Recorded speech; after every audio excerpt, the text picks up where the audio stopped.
어스틴 주님의 교회 매일 말씀 묵상에 오신 여러분들을 환영합니다. 하나님 말씀과 함께 풍성한 하루 누리시길 바랍니다. 안녕하세요. 주님의 교회 성도 여러분, 11월 3일 월요일 말씀 묵상 시작하겠습니다. 함께 묵상할 말씀은 잠언 16장 19절입니다. 다 함께 읽겠습니다. 사람이 마음으로 자기의 길을 계획할지라도 그 걸음을 인도하신 이는 여호와시니라. 우리는 살면서 수많은 계획을 세웁니다. 저 또한 그랬고 여러분 또한 그러시리라 생각합니다. 그런데 가만히 생각해 보면 우리가 계획을 세우는 이유는 하나이더군요. 그것은 우리 자신입니다. 제 생각에 계획의 대부분은 우리를 위한 것임을 부정할 수 없습니다. 우리는 우리 자신을 위해 계획을 세웁니다. 우리를 위해 여행을 계획합니다. 우리를 위해 학업을 계획합니다. 우리를 위해 직장을 선택하고 계획합니다. 우리 자신을 위해 배우자를 선택합니다. 우리는 우리 자신을 위해 계획을 세웁니다. 그리고 여전히 우리를 위해 계획을 세우고 있습니다. 더욱이 우리는 우리를 위한 길을 계획하고 실현합니다. 우리는 지극히도 우리 중심적이며 우리에게 해가 되는 길을 가려 하지 않는 것이 본능인 것 같습니다. 그런데 여기에서 생각해 봐야 할 것은 오늘 본문이 말하는 계획을 세우는 방법입니다. 우리는 우리의 길을 세울 때 보통 생각을 통해 우리의 나아갈 길을 생각하고 그리고 그 길에 맞는 계획을 세우는 것이 익숙합니다. 수많은 생각, 데이터, 고민, 상의들을 통해 우리는 우리의 길을 계획하는데 동의할 것입니다. 하지만 오늘 본문은 생각이 아닌 마음으로 우리의 길을 계획한다고 말합니다.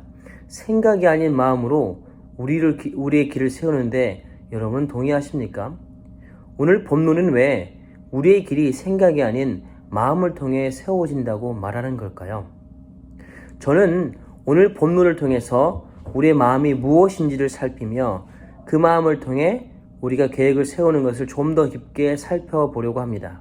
그리고 그 결과 하나님이 우리의 길을 인도한다는 말의 의미를 묵상하겠습니다. 첫 번째, 성경이 말하는 인간의 마음은 무엇입니까?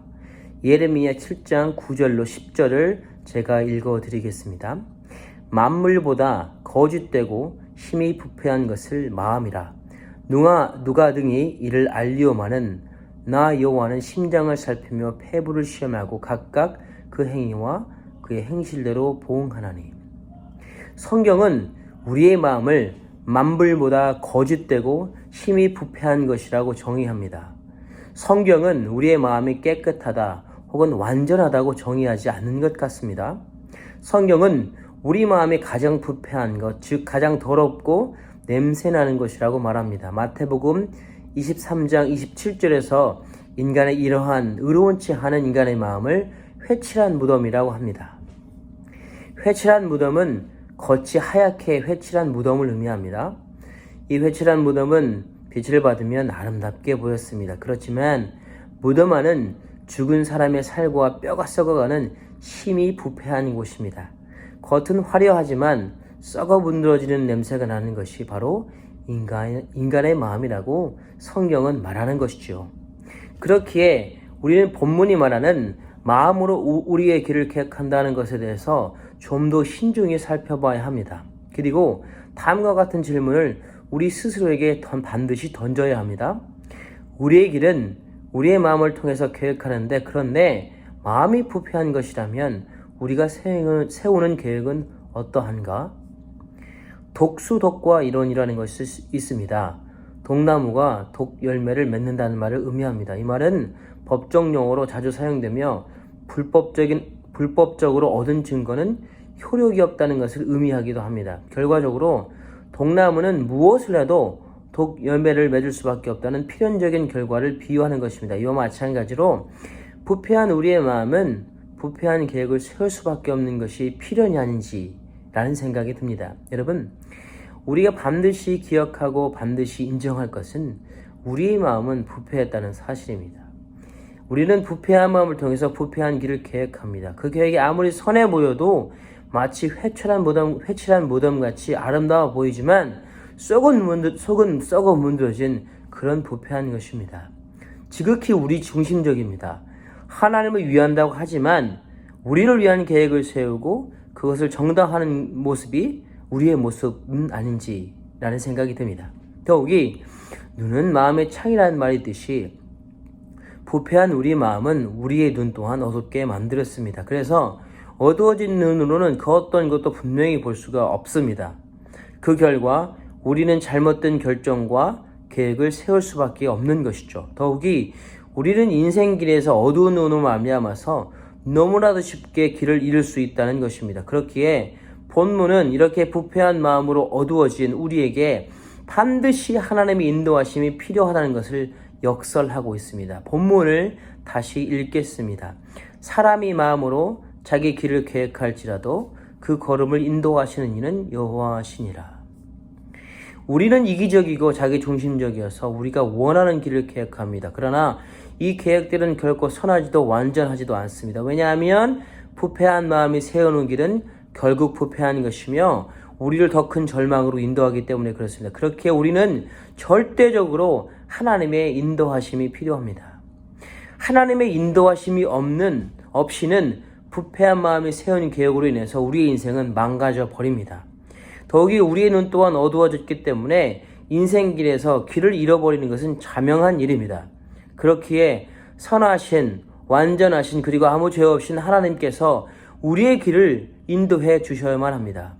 신약에서 이러한 우리의 모습을 양의 모습으로 그리고 이러한 우리를 이끄시는 예수님을 양의 주인으로 묘사합니다. 목자이죠. 그리고 이렇게 말합니다. 요한복음 10장 27절입니다. 내 양은 내 음성을 들으며 나는 그들을 알며 그들은 나를 따르느니라.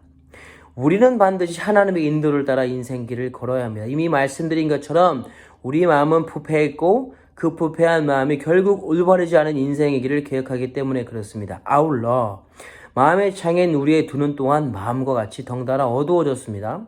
그렇게 우리는 반드시 하나님의 인도를 따라야 합니다. 그래야 길을 잃지 않고 주님을 따라 인생길에서 실패하지 않는 것입니다. 우리는 반드시 하나님의 인도하심이 필요합니다. 우리의 마음이 계획한 길이 아니라 주님의 음성을 듣고 따라가는 길을 갈 때 죽음이 아닌 생명으로 나아가게 됩니다. 그렇다면 우리는 여기에서 어떻게 주님의 인도하심을 받을 수 있는지를 살펴봐야 합니다. 잠언 3장 5절에서 6절을 제가 읽도록 하겠습니다. 너는 마음을 다하여 여호와를 신뢰하고 내 명철을 의지하지 말라. 너는 범사의 그를 인정하라. 그래야면 내 길을 지도하시리라. 우리가 주님의 인도하심을 받기 위해서는 첫째, 우리 자신을 신뢰해서는 안 됩니다. 우리 마음이 부패한 마음은 결국 부패한 인생길을 계획하기 때문입니다. 더욱이 우리의 눈은 부패한 마음으로 인해서 어두워졌기 때문에 인생길에서 낙오하기 십상입니다. 우리가 언제 타락하는지 아십니까? 우리를 신뢰할 때입니다. 우리 자신의 생각과 결정들이 옳다라고 정당화할 때입니다. 우리가 우리 마음대로 이것 혹은 저것이 하나님의 뜻이라고 결정할 때입니다. 하나님의 뜻을 내 것으로 만들 때 우리는 타락합니다. 우리가 우리의 주인이 되었을 때 우리의 타락은 필연이 됩니다. 우리는 결코 우리 자신을 신뢰해서는 안 됩니다. 오직 주님만을 신뢰해야 합니다. 그래야 주님의 인도하심을 받을 수 있습니다. 끊임없이 주님을 인정해야 합니다. 주님이 우리의 주인이심을 인정해야 합니다. 주님만이 우리의 길을 올바로 인도하시는 분이심을 인정해야 합니다. 내가 원하는 것이 아니라 하나님이 원하시는 것을 소망해야 합니다. 주의 세밀한 음성에 귀를 기울여야 합니다. 나를 신뢰하지 않고 오직 주님께만 귀를 기울이고 그에게만 신뢰를 드려야 한다는 것입니다. 두 번째, 주님께 끊임없이 기도로 나아가야 합니다. 데살로니가 후서 5장 17절을 제가 봉독하겠습니다. 쉬지 말고 기도하라. 기도는 영혼의 호흡기라는 비유가 있습니다. 기도 없이는 우리는 단 한순간도 살아갈 수 없는 존재라는 것을 의미합니다. 여러분, 우리가 알아야 될 것은 우리는 살았으나 여전히 죽은 자들이라는 것입니다. 주의 은혜로 사망에서 생명으로 옮김을 받았기에 우리는 살았습니다. 그러나 주님의 은혜를 떠나서는 살 수 없기에 여전히 죽은 자들입니다. 그렇기에 우리는 주님의 은혜에 찰싹 달라붙어서 결코 떨어져서는 안 됩니다. 주님의 은혜는 우리에게 전부입니다. 주님의 은혜를 온전히 누리는, 그리고 온전한 인도를 받는 최선의 길 중 하나는 기도입니다. 쉬지 말고 하는 기도를 통해서 우리는 완전하신 주님의 선한 인도 안에 머무르게 될 것입니다. 주님의 음성을 듣게 될 것입니다. 그럴 때 우리는 우리를 신뢰하지 않고 주님을 신뢰하게 될 것입니다. 더욱이 우리의 계획이 아니라 주님의 계획을 따라 길을 걷게 될 것입니다. 오늘 하루도 세밀한 주님의 음성에 귀를 기울여 보세요. 쉬지 말고 기도하는 적극적인 삶의 태도로 주님의 음성을 들으세요. 그러므로 우리 자신을 내려놓고 예수님으로 주인을 삼아서 인생의 길에서 인도함을 받으세요. 주님의 인도는 가장 완전하며 온전합니다. 그리고 그 인도에는 생명이 있습니다. 기도하시겠습니다. 하나님 아버지, 감사합니다. 주의 말씀을 보았습니다. 하나님, 우리는 우리를 스스로를 신뢰할 수가 없습니다. 우리의 마음으로 어떠한 계획을 계획할지라도 우리의 마음이 부패하였기에, 더욱이 우리 눈은 부패한 마음으로 인하여서 어두워졌기에 우리의 계획은 실패하는 것이며 부패한 것이며, 아버지 하나님, 맹인의 눈으로 세상의 인생의 길을 걷는 것은 절망이며 낭망이며 그리고 실족입니다. 그렇게 하나님의 말씀은, 하나님은 우리를 인도하신다고 말씀하십니다. 하나님, 주님의 인도에 온전히 귀 기울이길 원합니다. 하나님, 우리를 신뢰하지 않고 하나님께 온전히 나아가길 원하며 오늘도 기도하는 가운데서 매사에 순간순간마다 항상 기도하라는 그 주님의 말씀처럼 그 마음의 태도로 오늘 하루를 살아가며 주님의 인도하심을 온전히 받아 누리는, 그러므로 말미암아 주님의 온전한 인도를 받고 생명으로 인도받는 우리의 삶이, 우리의 복된 인생이 될 수 있도록 오늘 하루도 인도하여 주시고 복 내려 주옵소서. 감사드리며 예수님의 이름으로 기도했습니다. 아멘. 이 시간 기도하실 때 이렇게 함께 기도했으면 좋겠습니다. 먼저는 하나님께서 허락하신 여러 가지 감사의 제목으로 기도했으면 좋겠습니다. 가정, 교회, 생업, 학업, 건강 등, 그리고 여러 가지 삶의 기여들을 허락하신 하나님께 감사하며 기도했으면 좋겠습니다. 그리고 두 번째로 한 주간 예수의 흔적 있는 삶을 살도록 함께 기도했으면 좋겠습니다. 모든 삶의 터전에서 나의 말과 행위를 통해 그리스도가 드러날 수 있도록 기도해 주시면 감사하겠습니다.